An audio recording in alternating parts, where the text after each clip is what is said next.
지난주 초대교회 첫 번째 순교자인 스데반의 마지막 설교 그리고 순교 장면을 함께 읽었습니다. 스데반은 예수 그리스도 안에서 하나님의 영광을 본 사람입니다.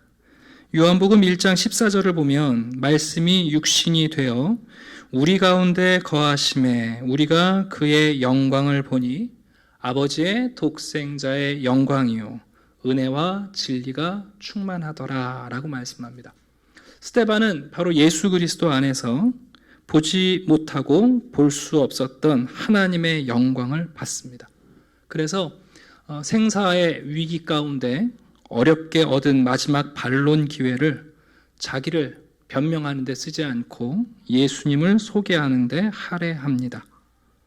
스데반은 긴 이스라엘의 반역의 역사를 나열하면서 그 가운데 영광의 하나님께서 어떻게 신실하게 자기 백성 가운데 자기를 드러내셨는지, 그리고 이스라엘 민족과 백성들이 어떻게 불순종했는지를 끊임없이 고발합니다. 스데반은 마지막으로 그 영광의 하나님이 곧 예수 안에 나타난 은혜의 하나님이라는 것을 선명하게 부각하고, 그 예수 그리스도를 받아들이지 않는 종교 지도자들과 유대 백성들에 대하여 일종의 고발하는 설교를 마치게 됩니다. 분노가 일어나고 그리고 폭력으로 이성이 깨어진 종교 지도자들이 스데반을 돌로 쳐 죽일 때, 스데반은 마지막까지 인자로서 하늘 보좌에 앉아 계신 예수 그리스도를 주목하면서 그리고 자신의 생명을 빼앗는 악인들을 위해 용서를 구하고 있었습니다. 여러분, 스데반은 영웅이 아니라고 말씀드렸습니다. 영웅이 필요한 시대는 악한 시대, 어두운 시대입니다. 오히려 스데반은 예수님과 동행했던 다수로서의 한 사람입니다. 스데반이 마지막까지 예수 그리스도에게 충성하고 그분을 신뢰하고 자신을 해코지하는 사람들을 용서했던 것은 우리 모든 성도들의 보편적인 태도가 되어야 합니다. 그래서 바라기는 우리도 어떻게 우리의 인생이 끝날지 모르지만 그 순간에 인자가 되신 예수 그리스도를 바라보고 또 우리도 누군가를 위해 용서를 구하며 하나님을 신실하게 바라볼 수 있는 성도들이 되셨으면 좋겠습니다. 중요한 것은 스데반의 죽음과 더불어 교회를 향한 박해가 끝났으면 좋을 뻔했는데, 오늘 본문 보니까 여러분 1절 한번 보시겠어요? 그날에, 스데반이 죽는 그날에 예루살렘에 있는 교회에 큰 박해가 시작되었다라고 말씀합니다. 스데반의 죽음으로 박해가 끝난 게 아니라 오히려 스데반의 죽음은 박해를 향한 신호탄이 되었고, 그 이후부터 스데반의 순교는 사실 예수를 따르는 모든 성도들의 예고된 운명이 됐습니다. 주중에 그 오픈도 기도 제목을 하루에 하나씩 보내드리고 있는데, 그 네팔 기도 제목을 보내드릴 때 조금 자극적인 사진을 하나 보내드렸어요. 네팔에서는 예수 그리스도를 믿거나 또 허락 없이 포교를 하게 되면 화형을 당합니다. 지금. 그래서 주중에 좀 사진을 보시고 많은 분들이 놀라신 것 같은데, 여러분, 그리스도인이 순교의 자리에 선다는 것은 특별하고 우연한 사건이 아니라 어쩌면 예수를 믿는 순간부터 우리에게 예고되어 있는 운명입니다. 스데반의 죽음이 끝이 아니라 모든 성도를 향한 일종의 신호탄이 된 것을 우리가 기억하셔야 됩니다. 자, 그런데 초대교회는 이런 박해와 그리고 순교를 불우한 환경으로 받아들이지 않았습니다. 이게 중요한 거죠. 박해와 이런 어려운 순교를 각오해야 하는 신앙을 불우한 환경으로 받아들이지 않습니다. 오늘 본문을 보시면 큰 박해가 있었다, 이렇게 시작한 문단이 어떻게 끝나냐면 큰 기쁨으로 끝납니다. 비록 열악하고 불우해 보이는 환경이지만 그 안에 하나님의 놀라운 섭리가 함께하기 때문에 교회는 오히려 박해와 고난의 시기에 더 큰 기쁨을 마주할 수 있다는 것을 우리에게 가르쳐 줍니다. 먼저 여러분들과 살펴보고 싶은 것은 뭐냐 하면 교회를 향한 이 박해가 어떤 성격인가 하는 겁니다. 본문을 보시면 큰 박해라고 되어 있는데, 큰 박해라는 말은 예루살렘에 있는 교회 전체에 영향을 미치는 박해였다는 뜻이겠죠. 그래서 예루살렘에 있던 모든 성도들이 사도들을 외에는, 그리고 유대 그리스도인들 외에는 모든 땅으로 흩어졌다고 말씀합니다. 여러분, 스데반이 죽었을 때 그 죽음에 대하여 오늘 본문을 다시 한번 보시면 경건한 사람들이 스데반을 장사하고 위하여 크게 울었다 이렇게 되어 있어요. 그 유대 율법에는, 신명기 율법에는 죽은 자에 대하여 정중하게 시신을 처리해 주는 것을 가리켜요. 그런데 유대인들이 따랐던 미시나 전통에 의하면 신성모독으로 죽은 자에 대해서는 장례를 치르지 말고 애도도 하지 못하도록 되어 있습니다. 스데반이 죽었을 때 교인들은 어쩌면 그런 전통을 무시하고 스데반을 위하여 정말 마음 깊이 울어주었고, 또 경건한 사람들이 이 스데반의 장례를 잘 치러준 것을 보게 됩니다. 여러분, 그리스도인들의 삶에 슬픔이 있을까요? 없을까요? 있죠. 종종 장례식에 가서 어떤 분들은 자기가 믿음이 있다고 자랑하시려고 그러는지 모르겠지만, 아유, 천국 갔는데 뭐가 그렇게 슬퍼, 하하하하 하시는 분들이 있어요. 대단히 믿음이 좋으신 게 아니에요. 네.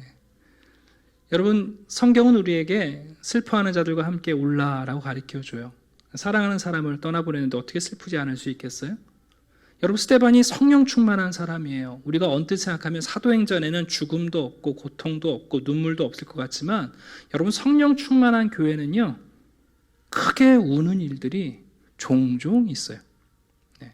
우리가 그것을 꼭 기억하셔야 돼요. 교회 안에서 울 일이 없다 아니에요, 여러분. 교회 안에 울 일이 있어요. 네. 우리가 신앙생활하면서 우는 것도 예수님을 향한 충성의 한 부분입니다.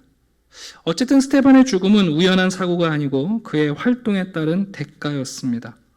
그리고 스데반이 죽음과 동시에 신호탄이 되어서 모든 교회가 박해를 마주 대하게 됐고, 그리고 박해 앞에서 많은 헬라파 그리스도인들이 보호받을 수 없어서 자기의 고향 또 자신들의 삶의 근거지로 모두 흩어지는 것을 보게 됩니다. 그러니까 표면적으로 보면 박해가 안 좋은 것인데요, 이 박해 때문에 오히려 교회는 선교하게 되는 계기가 됩니다. 사도행전 11장 19절을 보면 이렇게 표현되어 있는데요, 그때에 스데반의 일로 일어난 환란으로 말미암아 흩어진 자들이 베니게와 구브로와 안디옥까지 이르러 유대인에게만 말씀을 전했다 이렇게 말씀합니다. 그러니까 박해는 안 좋은 것이지만 하나님께서는 이 박해를 통하여 초대교회가 선교를 할 수 있도록, 모든 땅으로 복음을 전할 수 있도록 기회를 열어주셨습니다. 이 박해의 주동자가 누구냐면 바로 우리가 잘 아는 사울이라는 사람입니다.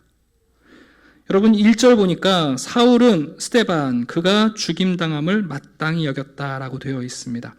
스데반은 어떤 사람일까요? 사울은 어떤 사람일까요? 제가 사울에 대해서 몇 가지 소개를 좀 해드리려고 하는데, 그 전승에 의하면 사울은 예수님과 아마도 동년배인 것 같아요. 스데반과 또 사울과 예수님은 거의 같은 해에 태어난 동년배로 보이는데, 이 사울은 다른 서신서에서 자신을 베냐민 지파 그리고 히브리인 중에 히브리인이라고 소개해요. 그 얘기는 엄마도 유대인, 아빠도 유대인이라는 겁니다. 그런데 사울은 태어날 때부터 로마 시민권을 갖고 있었어요. 그 얘기는 사울의 부모님이 아마도 로마 당국에 어떤 공적이 있어서 로마 시민권을 얻은 것으로 추측할 수 있습니다. 아마도 이 사울의 아버지는 다소에서 매우 유력한 상인이었던 것 같아요. 그가 했던 사업이 뭐냐면 일종의 군수업을 했어요. 여러분, 그 바울이 나중에 텐트, 천막을 기우면서 자비량 선교를 하잖아요. 근데 요즘은 우리가 가족마다 무슨 야외 캠핑 나가실 때 천막, 텐트를 쓰십니다만은, 이때 당시 여러분, 이 천막은 군수 물품이에요. 로마 군인들이 땅을 정복하러 갈 때 이 천막으로 진을 치고 생활했기 때문에 이 천막을 깁는다는 것은 일종의 군수업이라고 볼 수 있어요. 더군다나 천막을 가죽으로 만들었거든요. 그러니까 유대인들은 짐승의 죽은 가죽을 처리하는 것을 그렇게 선호하지 않았기 때문에 어떻게 보면 남들이 꺼리는 직업일 수도 있습니다. 어쨌든 사울의 아버지는 로마의 시민권을 갖고 있던 사람이었고 사울도 태어날 때부터 로마 시민권을 갖고 있습니다. 사울이 살았던 다소라는 곳은 안디옥 근처에 위치해 있는데요. 이 위치가 동서남북으로 유럽, 아시아, 중동, 아프리카를 잇는 무역로의 아주 중심지에 있던 곳이에요. 다소에 대해서 기록을 보면 매우 부유한 도시였고 당시 유명한 대학이 아테네에도 있고 또 이집트에 있는 알렉산드리아에도 대학이 있었는데 그때 당시 가장 큰 대학이 이 다소에 있었다고 그래요. 그러니까 다소라는 도시가 얼마나 중요한 도시인지 우리가 좀 이해가 가죠. 13살이 되었을 때 사울은 그 총명과 그리고 기량이 돋보여서 예루살렘으로 유학을 가게 됩니다. 당시 예루살렘의 최고의 랍비인 가말리엘 밑에서 약 7년 동안 공부를 하게 돼요. 요즘으로 말하면 의학과정, 신학과정에 해당되는데 7년 동안 공부를 하고 21살이 되기 전에 요즘으로 말하면 신학박사 학위 2개에 해당되는 학위를 얻습니다. 매우 탁월한 사람이죠. 그래서 그가 21살이 되었을 때 이미 실력 있는 율법학자로 예루살렘에 소문이 났습니다. 우리가 왜 스데반을 돌로 쳐 죽이는 사람들이 사울의 발 앞에 옷을 벗어났는가 궁금하지 않으세요? 돌로 치는 사람들이 옷을 벗는 것은 돌로 사람을 치다가 사람의 피가 묻는 것을 방지하기 위해서 마음껏 돌을 던지려고 옷을 벗고 돌을 던지는 거예요. 근데 하필이면 그 옷을 왜 사울이라는 사람의 발 앞에 두었는가? 우리가 생각해 보면 사람들이 사울이라는 사람이 스데반과 적대적인 관계에 있을 뿐만 아니라 더 나아가 스데반이 주장했던 이 주장들에 대하여 사울이 반대하는 입장에 있다는 것을 너무 잘 알았던 거예요. 그래서 적어도 스데반을 죽이는 일에 저 사울은 찬성할 것이고 기뻐할 것이고 좋아할 것을 알았기 때문에 사울의 발 앞에다가 자신들의 옷을 던져놓고 돌을 던졌던 겁니다. 정확한지는 아닌지 몰라요. 근데 학자들 가운데는 이렇게 설명하시는 분들도 있더라고요. 스데반하고 원래 사울이 가말리엘 문화의 우등생들이었대요. 일종의 라이벌이었던 거예요. 1등, 2등 다투는. 어떻게 보면 사울이 스데반을 죽일 때에 자기의 라이벌을 해치우고 있는지도 몰라요. 그것은 일종의 설이긴 합니다만요. 자, 그런데 1절 다시 한번 볼까요? 사울은 스데반의 죽음을 마땅하게 여겼다고 되어 있어요. 근데 여러분, 스데반의 죽음은 마땅하지가 않아요. 왜냐하면 스데반은 실제 신성모독에 대한 이야기를 한 적이 없어요. 어떤 면에서 여러분, 모든 사람들이 스데반을 죽이려고 해도 탁월한 율법학자인 사울은 동의해서는 안 돼요. 그렇지 않습니까, 여러분? 일반 시민들과 종교 지도자들이 뭘 모르고 분노에 차서 돌을 던지려고 할 때 여러분, 사울은 탁월한 랍비예요. 야, 이거는 율법에 옳지 않다. 여기까지는 아니다. 그가 분명히 반대해야 함에도 불구하고 그는 평소에 그리스도인들과 스데반에 대해 가졌던 생각과 태도를 결정하고 행동하고 있는 거예요. 여러분, 사람이 조심해야 될 게 뭐냐면요, 옳지 않은 일을, 내가 분명히 옳지 않다고 생각하는 일을 나도 모르게 해버리고 나면, 무의식적으로 하고 나면 사람은요, 자기 방어 기제가 있어요. 그래서 나도 모르게 내가 한 행동에 정당성을 부여하고 싶어요. 그러니까 그 다음부터는 내가 틀렸다고 말하는 게 아니라 내가 옳았다는 증거를 모아야 되는 거예요. 예를 하나 들어드리면 아주 가벼운 예인데요. 남편과 아내가 급한 일이 있어서 남편이 무단횡단을 한 거죠. 아내 끌고. 아내가 안 하려고 그러는데 빨리 와, 빨리 와. 차 없어 하고 건너버린 거예요. 그럼 여러분, 아내가 그러지 않겠어요? 당신 애들 보면 어떡하려고 왜 무단횡단을 해? 그러면 미안해, 잘못했어, 내가 판단을 흐렸네, 이렇게 얘기하면 좋은데 그렇게 얘기하지 않는 거죠. 급한데 그럴 수도 있지, 나만 그러나 저 사람들도 그러네. 그럼 이제 그 다음부터 여러분, 무단횡단의 정당성을 밝히기 위해서 무단횡단을 하는 사람들 보면 다 얘기해야죠. 저 사람도 봐, 경찰도 급하니까 건너는구만. 여러분, 적어도 사울은요, 스데반을 죽일 때 그가 그의 학문적 양심과 그의 지식에 온당한 태도가 있었다면 반대했어야 돼요. 그런데 여러분, 사울은 그의 죽음을 마땅하게 여겼어요. 그 순간부터 사울의 선택이 그릇되기 시작해요. 여러분, 사울은 바리새인이에요. 여러분, 바리새인과 대제사장과 그리고 제사장 같은 사두개인들과는 상종을 하지 않아요. 왜냐하면 신학이 다르거든요. 사두개인들은 천사도 없다, 부활도 없다, 성경 대부분을 받아들이지 않고 모세 오경만을 받아들이는 사람들이에요. 그리고 권력을 가지고 있는 사람들이고, 여러분, 바리새인들은요 모든 성경을 받아들이고 부활과 천사한테 목숨 거는 사람들이에요. 같이 할 수 없어요.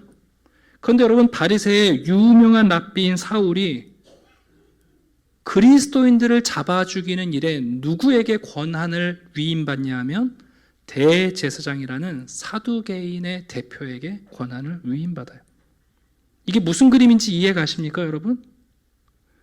좀 와닿게 설명을 해드리면, 우리나라가 일제시대 때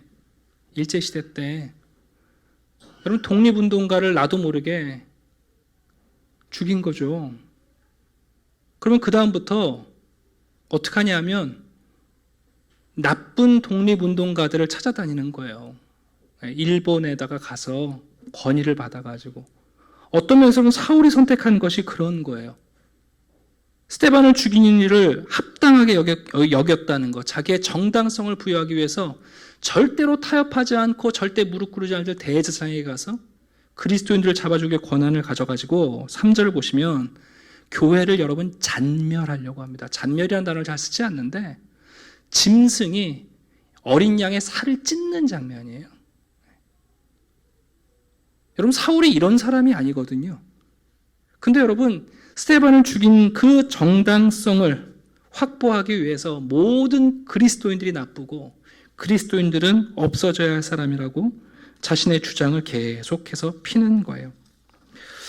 예수님께서 나중에 사도행전 26장에서 사울을 만나시지 않습니까? 다메섹에서. 그때 예수님이 사울에게 이렇게 말씀하시죠. 사울아, 사울아, 네가 어찌하여 나를 박해하느냐? 가시채를 뒷발질하기가 네게 고생이다. 여러분, 발에 가시가 박혔으면 가시를 뽑아내야 되는데 사울은 뭐하고 있냐면 만나는 사람마다 가시 박혔다고 뒷발길질하고 있는 거예요. 예수님께서 말씀하시는 거예요. 네가 알지 않냐? 네가 스데반을 반대하고 죽이는데 동의했던 것은 그것은 가시지. 너의 잘못이지. 그 정당성을 위해서 왜 여기까지 왔느냐 하고 책망하시는 거죠. 여러분, 사울이 얼마나 지독하게 교회를 박해하는 줄 아십니까? 그냥 신고를 받아서 그리스도인들 잡아들인 게 아닙니다. 신자의 집이라고 추측되면 그 집에 쳐들어갑니다. 당시 여러분, 교회는 이렇게 건물이 따로 있는 게 아니라 가정에서 모였잖아요. 그러니까 그 집에 무단으로 침입해서 모여있는 사람들, 그리스도인들을 잡아냅니다. 남녀를 불문하고 강제로 끌고 갑니다.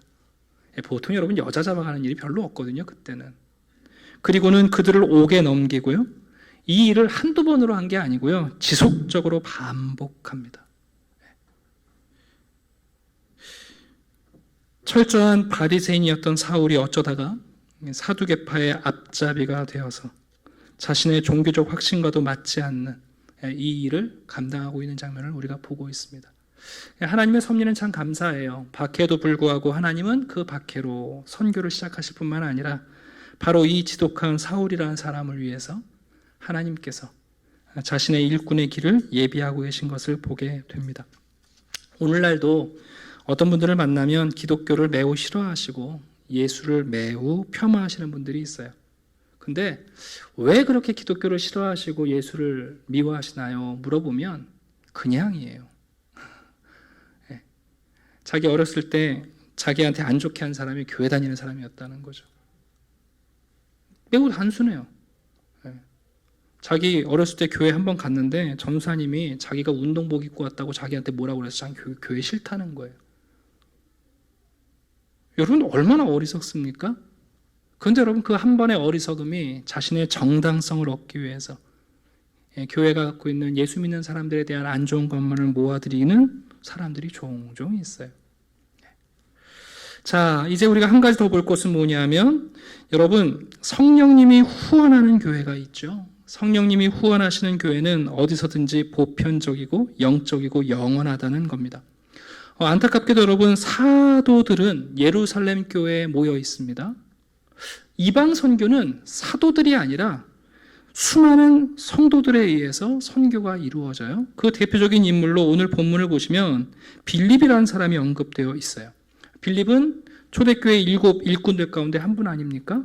근데 빌립이 박해를 피해서 어디로 가냐면 사마리아로 가요. 여러분, 우리가 인생을 살다 보면 위기 때 놀라운 반전이 일어나요.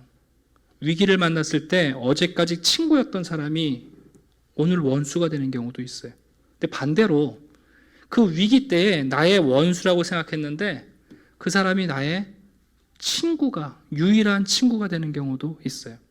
예를 들어 드리면 여러분, 다윗이 자신의 장인이었던 사울 왕의 그 위험을 피해서 결국 마지막 어디로 몸을 숨깁니까?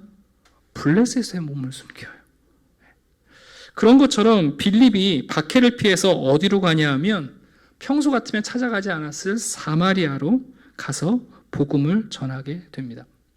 여러분, 사마리아 지역은 북왕국 이스라엘이 망했을 때 아수르 사람들이 북왕국 이스라엘 사람들을 전부 다 추방시키고 그곳에 이방인들을 데려다가 강제 이주시켰던 지역이에요. 그러다 보니까 초창기에는 완전히 이질적인 문화를 갖고 있었는데 놀랍게도 이 약속의 땅, 유대 땅에 들어온 이 이방인들이 시간이 지나면서 여호와 신앙을 갖게 돼요.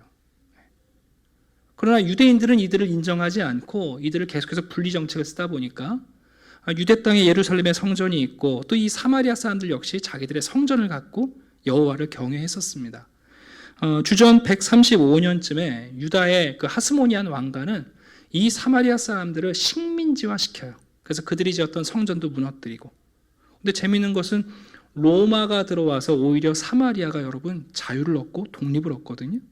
식민지에서 노임을 받아요. 그러다 보니까 이 사마리아와 유대 사람들은 상종을 하지 않습니다. 그런데 빌립이 여러분 박해 덕분에 사마리아로 가서 복음을 전하는 거예요.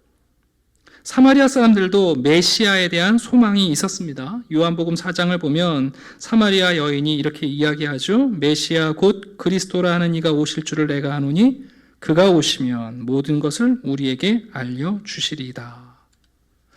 그래서 여러분, 이 빌립이 예수 그리스도를 그 메시아라고 전할 때에 한번 6절 보시겠어요? 빌립이 전하는 말씀도 그들이 듣고 또 놀랍게 여러분 표적이 일어났어요. 그래서 그 말씀을 듣는 사람들이 다 한마음이 되었고 그리고 예수님이 하시고 사도들이 했던 것과 똑같은 기적들이 벌어납니다. 귀신들이 쫓겨나고요. 중풍병자와 못 걷는 사람들이 걷게 됩니다. 무슨 얘기입니까? 여러분, 사도들이 아니라 모든 성도들이 어느 곳에서든지 복음을 전할 때 똑같은 성령의 역사가 나타난다는 것을 우리에게 가르쳐 줍니다. 여러분, 이 땅에 있는 모든 교회는요 다 보편적인 교회예요. 오늘날 교회 안에 신사도 운동이라는 게 있어요. 그게 뭐냐면 영적으로 교만하신 분들이 우리 시대에도 사도의 전통을 잇는 사도들이 있다고 주장하시는 거예요. 근데 여러분, 사도행전을 오늘 본문 보시면 사도들은 예루살렘에 있고 다른 모든 성도들이 모든 땅에 흩어졌을 때 똑같은 성령의 역사가 나타나요. 사도들만이 여러분 교회에 대한 권위가 아니에요. 전 세계의 교회는 다 보편적인 교회예요. 여러분, 이것을 인정하지 않고 자신들만의 교회를 특별한 교회로 사도적인 권위의 교회라고 인정하는 것은 정말 뭘 모르는 생각이에요. 말씀을 정리하려고 합니다. 첫 번째입니다. 이 말씀을 꼭 기억해 주십시오. 여러분, 하나님의 주권은 사울의 철저한 박해 속에서도 여전히 역사하고 있습니다. 교회는 이 핍박을 받아서 혼란스러운 틈에 오히려 교회는 진보하고 있고요. 복음을 잘 전하고 있습니다. 사도들은 비록 예루살렘에 남았지만 흩어진 그리스도인들은 예수님과 함께 했고 또 함께 하시는 예수님께서 그 성도들이 어디서 복음을 전하든지 간에 동일한 권능과 능력으로 그리고 그들이 가지고 있는 충성심의 귀한 열매를 만들어 내십니다. 그러니까 우리가 기억할 게 뭐냐면 여러분, 교회와 우리의 믿음의 사람들은 불우한 시기가 따로 있지 않아요. 그 가운데도 하나님이 섭리하시면, 하나님의 주권이 함께 하시면 우리는 얼마든지 열매를 맺고 교회의 성장과 진보를 가지고 올 수 있습니다. 두 번째 드리고 싶은 말씀은 오늘 본문을 보시면 스데반을 위하여 크게 울었더라 라고 시작한 이 본문이 큰 기쁨이 있었더라 라는 말씀으로 끝납니다. 예수님께 충성하는 교회는 이 슬픔과 이 기쁨의 역사를 다 공유하는 교회입니다. 최근에 우리 성도님들 가운데 좀 몸이 불편하셔서 수술도 하시고 병원 신세를 져야 하는 분들이 좀 계세요. 여러분, 우리가 그리스도인이기 때문에 슬픔은 없고 기쁨만 있나? 그렇지 않습니다.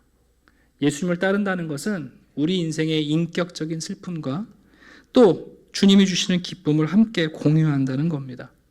로마서 12장의 말씀을 다시 읽어드리면 즐거워하는 자들과 함께 즐거워하고 우는 자들과 함께 울라. 교회가 슬픔과 기쁨을 공유하는 실제적인 공동체가 되어야 합니다. 교회는 우리가 가지고 있는 복음이라는 내부 정보를 가지고 우리의 이익을 추구하는 공동체는 아닙니다. 오히려 우리는 예수 그리스도께 충성하다가 만나는 슬픔, 예수 그리스도께 충성하다가 얻는 기쁨에 함께 슬퍼하고 함께 기뻐하는 교회입니다. 그리고 이 슬픔과 기쁨을 반복하는 가운데 예수 그리스도의 죽음과 부활을 반복적으로 경험하게 되는 거죠. 그러니까 교회가 어렵고 힘든 일이 있으면 그때 그리스도의 십자가를 생각하는 것이고, 전화위복의 기회가 되어서 우리에게 기쁨이 있을 때 우리 주님의 부활을 또 우리가 경험하는 거예요. 이 슬픔과 기쁨, 죽음과 부활의 반복을 통하여 우리는 예수 그리스도에게 충성합니다. 마지막으로 드리고 싶은 말씀, 여러분, 성령이 후원하시는 교회는 어디 있든지 간에 보편적이고 영적이고 영원합니다. 예루살렘에 있는 교회만 특별한 교회가 아닙니다. 사도들이 세운 교회만 가치 있는 교회가 아닙니다. 약속의 땅에 있는 교회만이 의미 있는 교회가 아닙니다. 이 땅 어느 곳에 있든지 간에 복음이 전해지는 곳에 보편적이고 영적이고 영원히 가치 있는 교회들이 세워집니다. 바로 이 보편적인 교회 중에 하나가 대한민국에 있는 과천에 있는 우리 한샘교회입니다. 네. 우리가 사도행전을 읽고 이 역사에 우리가 관심을 기울이는 것은 바로 이 교회와 동일한 보편적인 교회가 바로 우리의 교회이고, 이 교회의 역사의 일부가 우리의 역사이고, 또 우리 교회의 역사가 하나님 나라의 작은 일부분이라는 것을 깨닫기 때문에 그렇습니다. 혹 여러분 가운데 오늘 슬퍼할 일이 있거나 오늘 기뻐할 일이 있는 분들이라면 그 상황 가운데 변함없이 예수님께 충성하시는 복된 분들 되기를 주님의 이름으로 축원합니다. 아멘. 기도하겠습니다. 아버지 하나님, 감사합니다. 잔혹한 박해가 시작되었지만 교회는 불우한 환경으로 불평하지 아니하고 그 박해를 피하여 맡겨진 사명을 감당하고 있습니다. 박해 중에도 하나님의 주권과 하나님의 섭리가 있음을 깨닫게 하여 주시옵소서.